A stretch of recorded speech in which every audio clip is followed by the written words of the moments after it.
estamos conversando aquí con la doctora Ilse Álvarez acerca de este intercambio, digamos, de palabras, si se puede decir así, o desde que el presidente Bernardo Arévalo invitó a la fiscal general a una reunión para tratar diversos temas, uno de ellos relacionados con la compra de las vacunas Sputnik y también otros temas relacionados con derechos humanos y con libertad de expresión.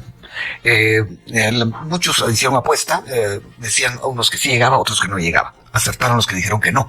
Ayer, más o menos a esta hora, un poco antes tal vez, en un mensaje de 9 minutos, la fiscal general Consuelo Porras hizo saber que no solo no llegaba, sino que no iba a renunciar. Y por la tarde, el presidente Bernardo Arévalo dijo que, bueno, dado que no había llegado, la iba a citar a Consejo de Ministros, según él. Esto está, digamos, en ley, está obligada a llegar. La doctora Ilse Álvarez considera que no necesariamente está obligada a llegar. Usted dice, doctor Álvarez, que a pesar de este artículo 4, usted dice que hay una inconstitucionalidad parcial. Eso es lo que hay, ¿verdad? Sí, la Corte de Constitucionalidad tiene un expediente 662-94 que derogó un par de artículos dentro de esta ley orgánica. Sin embargo, yo quisiera mencionarle lo siguiente. En el proceso de pesos y contrapesos hemos visto citar a muchas autoridades del Ejecutivo hacia el Congreso basados en artículos similares a este, digamos. Y lo que hace, y la Corte de Constitucionalidad ha sostenido, es que si la persona se excusa, si la persona manda la información, si la persona acá, pues no incurre en desobediencia. Y es que hemos visto a través de la historia que en este sistema de controles cruzados, por ejemplo, a veces el Congreso ha abusado mandando a citar a todos los ministros todos los días, a todas las horas, y no los dejan trabajar. Entonces, inclusive recordemos que habían hecho una ley diciendo que había desobediencia y delitos si el ministro no se apersonaba cuando era citado por un diputado.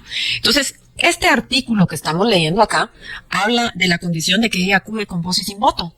No pasa nada si se excusa, no pasa nada si manda a alguien en vez de... O sea, el artículo es un poco abierto. Es muy popular lo que yo digo, como hablábamos con Felipe, fuera de micrófonos, pero es lo legal. ¿Qué podemos nosotros hablar? Yo primero les digo, no defiendo la posición de ninguno. A mí no me gusta que el presidente esté en este vericueto. La manera en que se han alzado las voces de ambos unos contra otros no me agradan. Esto es como ver un divorcio y los paganos somos nosotros, los del pueblo, que necesitamos una justicia pronta y cumplida. Si hay hay posibilidad de justicia pronta y cumplida con este Ministerio Público, como ha actuado, digamos, en el proceso electoral. Fíjense que hay mucho cuestionamiento de la colectividad en todo esto del proceso, pero yo tengo que decirles, el problema es práctico. El presidente tiene que trabajar, la fiscal tiene que trabajar. ¿Cómo vamos a hacer los operativos si ellos se comunican mal o no se comunican? O en algún momento vemos tonos muy alzados. La verdad es que nosotros como hijos de dos padres divorciados estamos viviendo la conclusión. ¿Debería salir la fiscal o no? Legalmente puede sacarla el presidente. La ley la blindaron muy bien. ¿Qué vamos a hacer? ¿Qué dice usted del hecho de que el presidente Arévalo diga que el informe que le mandaron no contiene la información que él estaba requiriendo? Pues tendría que analizar si puede legalmente accionar, porque eso es lo que le corresponde. Yo considero que al final los paganos siempre vamos a ser la población. Un ministerio público que no se puede sentar a la mesa, dialogar y trabajar con un ejecutivo va a ser inoperante la justicia. Pero ojo, la fiscal general Consuelo Porras sí se sentó con Jimmy Morales y con Alejandro Yamatei. Sí, pero aquí recordemos la historia. El presidente Arévalo estaba en candidatura cuando ya estaba ofreciendo que la iba a sacar. Entonces, no había llegado al cargo y había generado una reacción adversa. En realidad, el problema es que este es el país de todos. Yo no es que defienda a la fiscal, no es que defienda a alguien en particular, pero es que la institución ya estaba puesta, él la encuentra así, puede legalmente desaforarla. Vemos que la ley está bien amarrada, la hicieron para Telmaldana. Entonces, ahora tenemos que hacer una reforma pensando en la nueva fiscal y pensando y dejar de creer en un futuro en que pueda llegar una persona correcta, que haga un buen trabajo, que vamos a necesitar blindarla en un futuro y vamos a tener que volver a hacer una reforma legal. Las coyunturas políticas son complicadas. A veces podemos hacer reformas legales necesarias y a veces no se puede. Y también necesitaríamos ver que las dos personas que están en esta instancia del sector justicia penal pueden trabajar. Porque al final, el mandato de la fiscal, si él no logra generarle una causal y una resolución judicial, ella va a seguir ahí hasta el último día de su mandato. Que si es impopular, yo no sé si puede ser, pero que si es legal, sí lo es. Anudamos una ley de una manera que no la podemos ahorita romper. Y si la lograran romper, entonces vendría nuevamente lo que hablábamos hace un momento. ¿Puede el presidente elegir libremente a su fiscal? No. Tiene que escoger en la nómina de 5 que hay y puede ser que ninguno sea de su total agrado, pero tiene que hacer. Pero digamos, en esa lista corta sí tiene que salir. Si hubiera renuncia de la fiscal Porras, tendría que escoger de ahí. Pero viene una pregunta en cuanto a la coordinación interinstitucional. ¿Quién da la cara frente a una sanción internacional? La del Ejecutivo. Pero la del Ejecutivo por razones que no maneja. es lo que hace el Ministerio Público. Digamos, va a venir una delegación del Centro Internacional para Periodistas y también de la Sociedad Interamericana de Prensa, porque hay preocupación de lo que ha ocurrido en el tema de libertad de expresión. ¿Cómo, digamos, se sostiene que un Ministerio Público persiga a periodistas por emitir opinión? Fíjense que aquí lo que tenemos que ver no es que lo persigue, es cómo la Corte responde. Es que el sistema de justicia es un eje transversal, no está la fiscal sola. La fiscal no se manda, la fiscal acosa, pero el que responde es el sistema de justicia. Entonces, ella puede estar bien equivocada. ¿Y qué pasa si siempre escogen a los mismos jueces? Porque esos jueces siempre van a estar en favor de lo que el Ministerio Público plantee. Entonces, nosotros tenemos que entender que no es solo la fiscal que tiene el problema, es todo el sistema. Y voy a lo mismo, ¿quién va a querer aplicar a estos cargos de justicia si sufre solo con la nominación de su cargo un descrédito, una investigación, prensa negra, noticias, etcétera, si le hacen bullying? Es decir, es muy difícil optar a estos cargos de administración de justicia cuando usted pone su currículum y solo con ponerlo ya le empiezan a sacar memes, ya le empiezan a sacar historias, ya le empiezan a sacar cosas. La persona que aplica estos cargos tiene que saber, y yo siempre lo digo, los administradores de justicia no son simpáticos, igual que los auditores, me decía alguien, igual que los de la SAT, ¿verdad? ¿Por qué? Porque les toca apretar y aplicar las normas. Y a esto a la gente no le gusta en realidad. Pero tienen que aplicar la ley. Por supuesto. Que cuando no la aplican, no pueden esperar que la prensa reaccione de manera amable. No, y yo lo que les estoy diciendo es esto, es que en el sistema de justicia perfecto, el fiscal pide, el juez resuelve. Resuelve, revisable por otra instancia y llega hasta la Corte de Constitucionalidad. Entonces tenemos que hacernos la pregunta, ¿es solo la fiscal? ¿Es el sistema de justicia entero? ¿Somos todos los que estamos fallando? ¿Qué es lo que pasó? Porque al final yo creo, Felipe... ¿Qué es lo que pasó en el proceso electoral según usted? Allanar la sede del Tribunal Supremo Electoral y se llevan las cajas electorales. Eso no he oído una opinión en favor en todo el mundo. Y yo le quiero... Bueno, ¿y dónde están las resoluciones de la Corte que hicieron acopio a proteger al Tribunal Supremo Electoral? ¿Y dónde están los recursos que funcionaron? ¿Y dónde están las defensas legales operativamente correctas que impidieron que esto pasara? Yo a la fecha, no he visto que haya un recurso efectivo que haya logrado detener estas actuaciones. Ustedes y todo el mundo dice, sí, hemos visto a un Ministerio Público abusivo haciendo cosas que nunca se vieron, correcto, pero también tuvimos un sistema de justicia permisivo y hemos visto que no ha habido nadie que le ponga un alto. ¿Quién le puede poner un alto? Pues fíjense que las cortes, es decir, viene la fiscal, pide una orden de allanamiento que se considera violatoria de ilegal, el juez tiene que decir no. Sobre esta orden, si dice sí, bueno, como pasó, deberían haber acudido a otra vía legal, a otra instancia para intentar detener el proceso, pidiendo cualquiera de los recursos extraordinarios que hay. Yo no vi que alguien lo hiciera, yo no vi que nadie, yo no vi que esto en la Corte de Constitucionalidad se reversara. Es decir, el sistema de justicia, aunque no nos guste, pareciera darle la razón a la fiscal. O sea, ella pide, si queremos fuera de ley, pero entonces hay un juez contralor que dice que sí, hay un sistema judicial que no le doblega la razón y hay una Corte de Constitucionalidad que no ha dicho en algún momento que eso es ilegal y que está poniendo en peligro este proceso. O sea, según esto, entonces el panorama de la justicia nos debe preocupar en general, ¿no? Eso es lo que usted nos dice. En realidad no es solo la fiscal, está en el sistema de justicia y también en la Corte. Yo lo que les diría es que el sistema de justicia tiene que ser autosostenible por sí mismo. Si el juez se equivoca, tiene un superior que le revisa. Si el que le revisa se equivoca en segunda instancia, podría pedir extraordinariamente una revisión.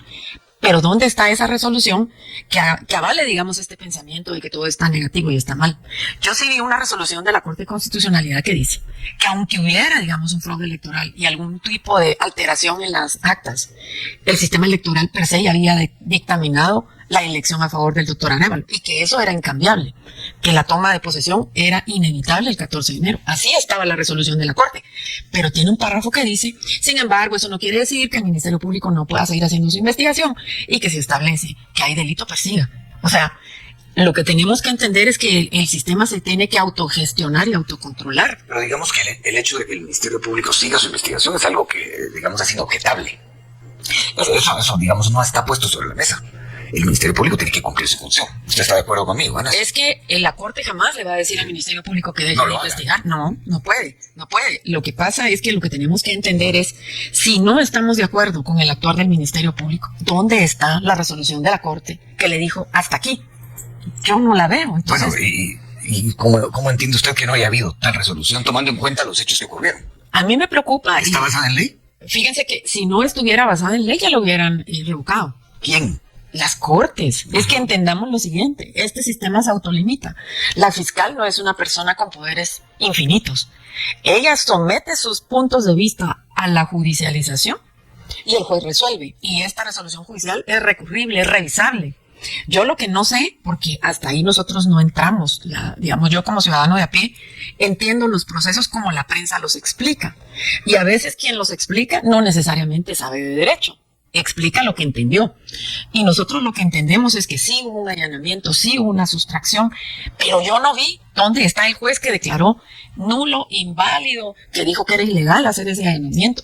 Yo no he visto eso. No sé qué recursos usó el Tribunal Supremo Electoral. No sé si el partido Semilla hizo buen uso de sus recursos legales también. No lo sé, porque hasta ahí no sabemos. Sabemos las consecuencias. Que en el caso específico del Movimiento Semilla no le den la información que requiere. Yo desconozco hasta ahí si eso es como es. Yo recuerdo haber escuchado en algún momento que dijeron que no estaban apersonados al proceso y por eso no nos habían mostrado el expediente. Sí, dentro del proceso penal se hizo una norma que habla de las reservas. No obstante, si hay orden judicial, hay que entregar el expediente y hay responsabilidad penal de no exhibirlo. Y esto se ha visto a través de los procesos. Por ejemplo, creo que en el caso del periodista José Rubén Zamora, él con una orden judicial tuvo acceso a su expediente, por ejemplo, cuando hay negativa de entregar la información. De hecho, fíjense que la reserva constitucional... Pero es aceptable esa negativa. Les voy a contar. Fíjense que el artículo 14 constitucional dice que desde el momento en que alguien es indicado tiene derecho por sí mismo, por su abogado, de obtener copia de los expedientes. Bueno, usted ya lo dijo todo entonces. Pero se creó una norma de reserva legal que es utilizada como escudo para no mostrar la información en estos procesos. Y ahí es donde un juez de Contraloría de Investigación tiene que decir, le fijo plazo de tantas horas bajo responsabilidad penal si no entrega la información. Y ahí es donde yo no sé si han hecho uso de los procedimientos recursivos correctos. Y por ejemplo, yo explicaba, si la fiscal no entrega una información que es relevante, ¿qué hace usted? ¿Y cómo hago yo? Que soy querellante adhesivo en procesos civiles normales, procesos ordinarios. Yo voy con el juez, le digo, señor juez, yo necesito que le fije plazo al Ministerio Público que me entregue la investigación, y el juez le da plazo. ¿Dónde está, digamos, el uso de esos recursos legales que están? Yo no veo, o sea, si se van a seguir carteando, esto no camina. Tenemos que ver qué va a pasar.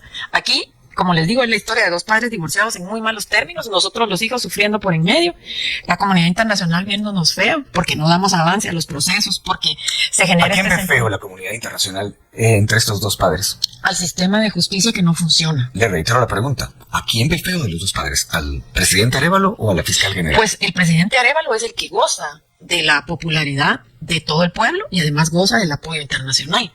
Es la fiscal, digamos, la que se ve como la responsable del divorcio, digamos así. Así lo ve la comunidad y así se magnifica en las noticias. Sin embargo, eso no significa que el problema no lo sigamos sufriendo todos. Cuando usted necesite que se haga un allanamiento en un procedimiento con una mala coordinación entre un ejecutivo y un ministerio público, esto no va a funcionar. Aunque no quieran y estén divorciados y se caigan mal, se tienen que sentar a trabajar. Y en ese sentido, ¿no sería sano que conversaran públicamente? Yo no sé si sería públicamente lo más sano porque creo que hay reacciones negativas de los dos lados. La fiscal reactivamente reaccionó frente a una oferta pública de yo entro y la destituyo o yo entro y le pido la renuncia. Y lógicamente todo el mundo es humano, todo el mundo reacciona. Y al revés, ¿verdad? Ella no sé si está esperando una buena actitud del presidente o no, aunque es un caballero al hacer sus conversaciones. Sin embargo, tendríamos que esperar un poco más de madurez, inclusive sobreponerse a los propios sentimientos personales en beneficio del país, porque aquí se trata del bien común, la seguridad jurídica. Entonces, ¿qué pasa si la fiscal nunca puede tener una buena comunicación con el Ejecutivo? 2 años bien difíciles en el sistema de justicia penal. ¿Qué vamos a hacer? Digamos, nosotros los que estamos activamente trabajando en el sistema de justicia penal, vamos a ver el debilitamiento de los procesos y la falta de apoyo probablemente, cómo se van a manejar. Y entonces esto tiene que ser superado. Alguien tiene que dar el primer paso, tener la madurez, hacer una conversación, intentar dialogar, intentar trabajar. Es que esto es lo que se tiene que hacer. Bueno, para terminar, doctora Álvarez, veo el reloj y ya nos pasamos. La pregunta es esta. Vamos a los hechos. Hay más de, no le voy a hablar de operadores de justicia, hay más de 20 periodistas que están en el exilio. 20, más de 20. Y se ha visto en los últimos meses que han salido de la cárcel varias personas señaladas de altísima corrupción. ¿Cómo lidiar con eso? Fíjese que aquí la ciudadanía no solo debería estar atenta, sino las organizaciones que fueron querellantes adhesivos dentro de algunos de los procesos, apoyarnos con hacer uso de los recursos que corresponden. Porque en realidad, fíjense que las partes procesales dentro de un expediente penal son las únicas que pueden hacer uso de los recursos legales que corresponden. Nosotros desde fuera solo estamos viendo los procesos. Aunque son debates públicos, yo creo que ahora ya no se les da igual cobertura. No podemos establecer si hubo debilidad al presentar los casos, si no hay evidencia, si existe o no una clara acusación, cuál es la defensa técnica y en qué basó su defensa. Es decir, yo Como sí... el caso de la jueza Aurora Gutiérrez, que dijo, no, esto se va a un tribunal de imprenta. Hace 2 semanas ocurrió. Sí. Y él hablo de casos, el caso específico del periódico, por ejemplo. Sí, lo que ocurre es que fíjense que en el sistema de justicia hay lo que se llama independencia judicial. En teoría, un presidente de la Corte no puede llamar a un juez de instancia y decirle cómo debe o quiere que resuelva.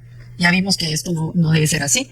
Ahora, en el ejercicio de la acción penal, cada parte procesal hace uso de los recursos que puede y tiene a su disposición. Y quiero volver a manifestar, en el proceso penal guatemalteco, dada la historia que nosotros vivimos de conflicto armado, de abuso de autoridad, etcétera, todo el sistema está desarrollado para beneficiar al ciudadano que es inocente hasta que es declarado culpable en última instancia. El trabajo cuesta arriba es del querellante y es del Ministerio Público, el que tiene que romper la premisa de que la persona es de verdad culpable. Y frente a este principio y la duda razonable y frente a la alternativa de un proceso que desjudicialice la persecución penal, el juez debería resolver a beneficio del procesado, y es que así lo dicen las normas. Todo el sistema del proceso penal es tendiente o favorable no a la víctima, sino hacia el inocente que es perseguido penalmente, dada la historia del país. Bueno, da para más, pero el reloj se queda hasta acá. Doctor Álvarez, gracias por haber estado hoy acá. Estoy a las órdenes, muchas gracias por el honor de invitarme. Y bien, hasta aquí el video de hoy. Recuerden que ustedes tienen la última opinión, la cual pueden dejar en la cajita de comentarios. Dicho esto, nos vemos en el siguiente video. Adiós.